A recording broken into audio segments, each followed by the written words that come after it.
Bonjour mes amis, aujourd'hui je vais vous présenter un exposé sur la trigonométrie. Je suis votre camarade Soumia Mabrouki. J'ai préparé en première un plan pour que vous pouvez me suivre. On a l'introduction, la définition, les rapports trigonométriques de l'angle aigu, les angles particuliers et les rapports. Pour l'introduction, on a les mathématiques ou bien la mathématique sont un ensemble de connaissances abstraites, résultent de raisonnements logiques appliqués à des objets divers tels que les ensembles mathématiques et les nombres, les formes, les structures, les transformations, etc. Ainsi, entre ces objets, ils sont aussi le domaine de recherche développant ces connaissances ainsi que la discipline qui l'enseigne. Elle possède plusieurs branches telles que l'algèbre, l'analyse, la géométrie, la logique mathématique, etc. Il existe également une certaine séparation entre les mathématiques pures et les mathématiques appliquées. Et pour la définition, on a la trigonométrie est une branche des mathématiques qui traite des relations entre distance et angle dans les triangles et des fonctions trigonométriques telles que le sinus, le cosinus et le tangente.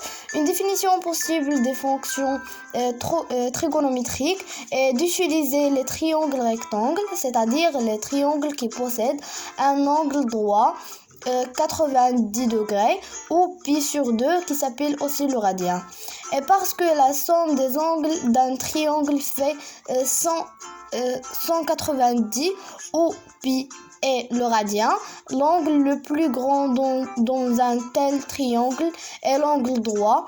Le côté le plus long dans un triangle rectangle, c'est-à-dire le côté opposé à l'angle le plus grand est l'angle droit, s'appelait l'hypoténuse.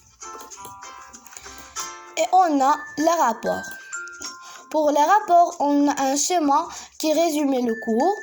On a en première un triangle, rectangle, ABC, rectangle en B.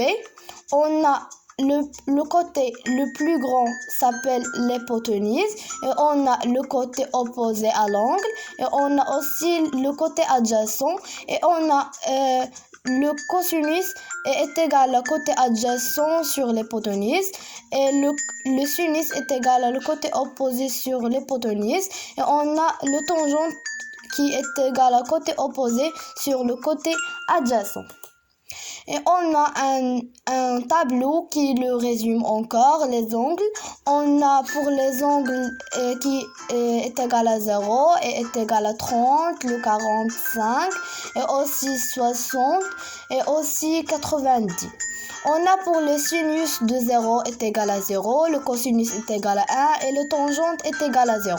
On a pour le 30, le sinus est égal à 1 sur 2, cosinus est égal à racine 3 sur 2, le tangente est égal à racine 3 sur 3, et on a 45, le sinus est égal à racine 2 sur 2, et on a le cosinus est égal à racine 2 sur 2 encore, et on a le tangente qui est égal à 1.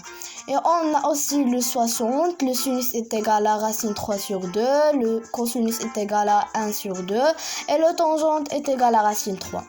Et à la fin, pour 90, on a le sinus qui est égal à 1 et le cosinus qui est égal à 0 et le tangente qui est inconnu. Et on a à la fin les rapports. On a un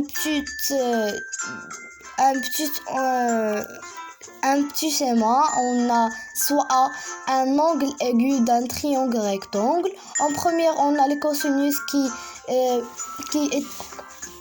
on a le cosinus au carré plus le sinus au carré qui est égal à 1. Et on a aussi le cosinus au carré qui est égal à 1 moins le sinus au carré. Et le sinus au carré est égal à 1 moins le cosinus au carré. Et on a aussi le tangente qui est égal à sinus sur le cosinus. Et voilà mes amis, j'espère que vous aimez et merci beaucoup pour votre attention.